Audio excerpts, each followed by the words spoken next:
Hey, what's up guys, welcome back to the channel. In today's episode, we're going to continue on our series talking about the best cordless rotary SDS hammers, okay? And on this episode, we're going to be talking about this Makita 1-inch LXT brushed cordless SDS hammer, and we're going to go over this tool top to bottom. We're going to test its performance, see how it stands up against other tools we've tested so far. So before we get too far into it, let me go ahead and say this right here is an older tool. It's not new to market.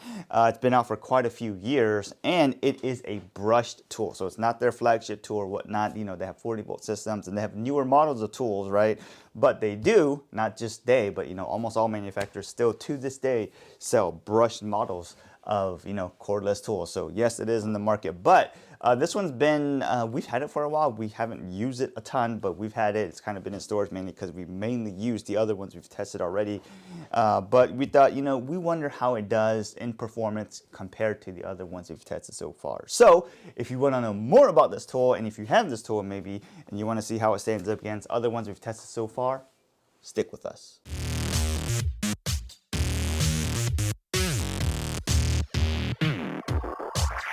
This right here is a Makita LXT 18-volt lithium-ion cordless 7/8" SDS-Plus Rotary Hammer drill. It has a Makita-built brushless motor which delivers up to 1200 RPMs and 4000 BPMs.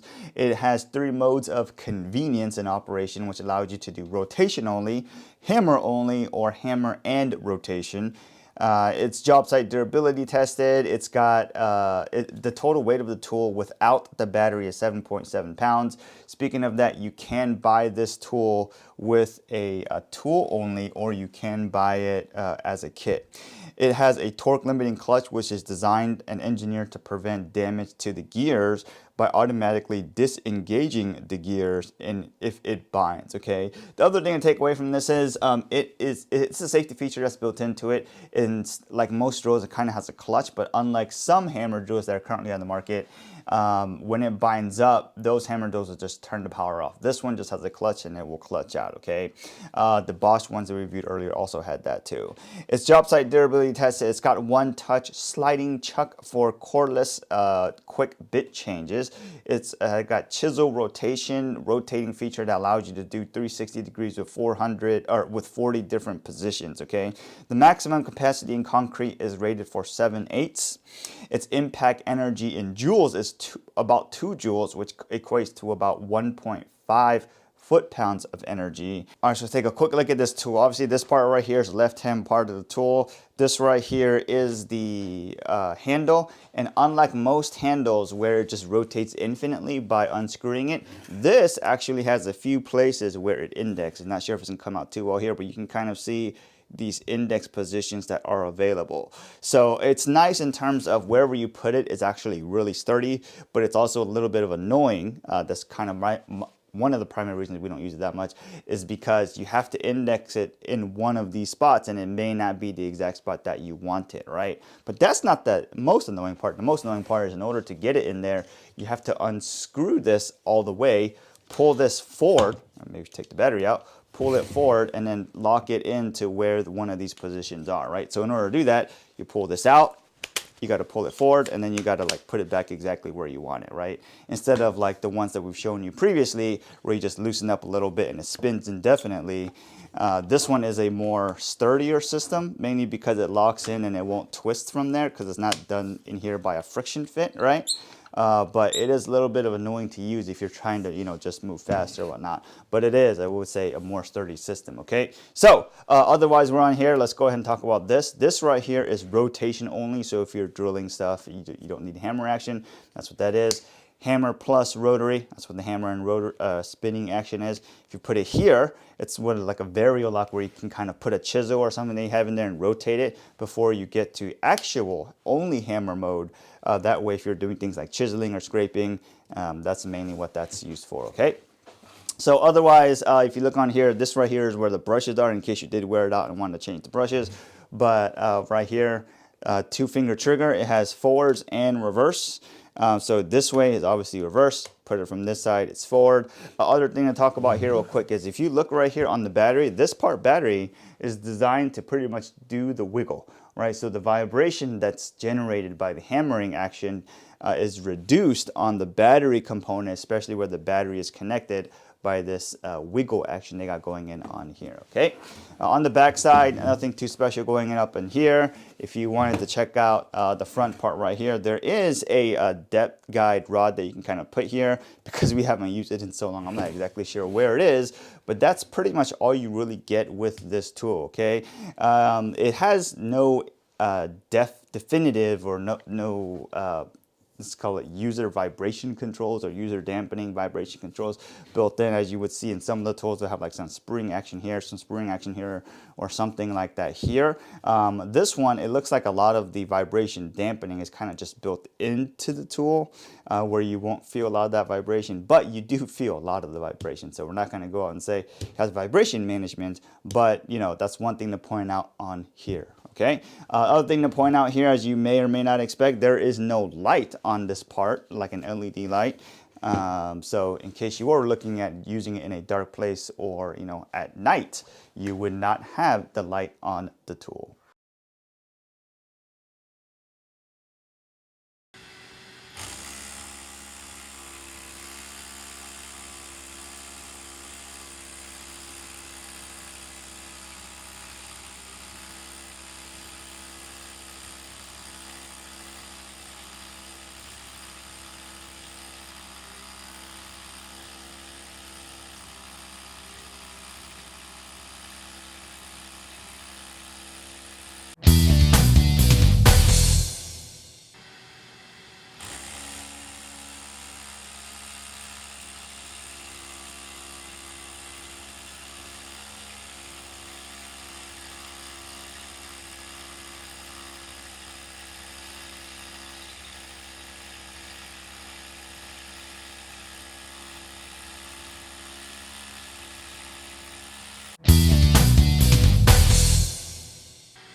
Or hopefully you caught the testing, because those numbers may or may not be as quick as you thought. So let's go take a look at the numbers and see what the test results have to say, all right? So we tested this Makita XRH04 D-handle style on the test track in the standard poured concrete. Just to remind you, it's concrete that's been curing for over a few years actually, and it's all been poured roughly around the same time using the same model number Makita bit, and we're drilling, it's a 1/2 inch by 6 inch hole, okay? So using the 5 amp hour battery on run 1, it was 25.37 seconds, run 2, 22.15, and then run 3, 22.53. So if you take the average, it comes out to about 23.35 seconds, okay?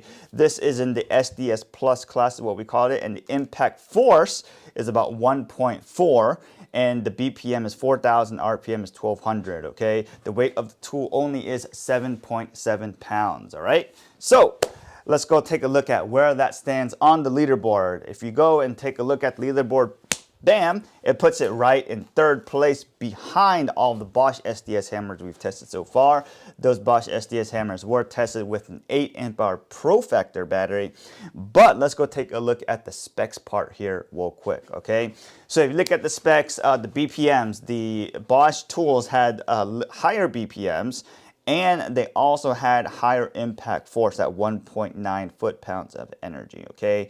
The Bosch tools had lower RPMs, but if you account for the number of beats per minute times the impact force per beat, we just kind of called that roughly work done per minute. This is not entirely accurate. This is not how you would measure the work done on this tool per minute, but to give you the best data, or at least to visualize and recognize, is we took the impact force times beats per minute to get work done per minute. That's how we would calculate that right now. So if you look at the Bosch tools, you take 1.9 times 4,350. We kind of count that as work done per minute as 8,265. Whereas if you look at the Makita XRH04 we just reviewed, it's 1.4 times 4,000, which gives you about 5,600, okay, work done per minute. So even though the tool itself was heavier, the work that's being done per minute is actually higher numbers, or if that makes sense, on the Bosch tools, which allowed the Bosch tools to actually get better performance numbers if you look at it, right? So we're talking about 16.43 on the first place one. The second place one is about 18.25. Then this Makita, which is at 23.35 seconds, okay? All right, so what can we say about this tool? Obviously, Makita's been making tools for a long time. They've been making a lot of, cordless tools, brush tools, corded tools, and even, masonry tools. So this is definitely no slouch, but it's probably showing its age, especially with the performance numbers and it still being a brushed model, okay? So would I go out and buy this tool again? And yes, we did buy this tool. Before someone says, hey, this video is sponsored. No, it is not sponsored. We bought this tool a long time ago. We just do not get a lot of usage with this tool, okay? So would I go out and buy it again even though it is sold today? Probably not, mainly because this tool is roughly going to be around $199 for a tool only. And if you looked at the other videos we've tested so far, you can get the Bosch SDS hammers, SDS rotary hammers for roughly around the same price, okay? And especially if you buy it on some kind of sale type event, you can get it with, batteries included. So, everything is kind of depending on whatever it is that you need. Just because it doesn't put out the best numbers doesn't mean that you shouldn't buy the tool. Obviously you got to figure out what platform you're in and your needs and that kind of fun stuff. But if you're in the Makita platform, you could buy this tool, although I would urge you to look at the newer versions of this tool. But if I was going to go out and buy one rotary SDS hammer drill, would I go out and buy this tool, or would this tool be the choice? Probably not, okay? So hopefully the video helped you guys. If you have any questions, let us know. Otherwise, have a great day. Get back to working. We'll see you guys next time.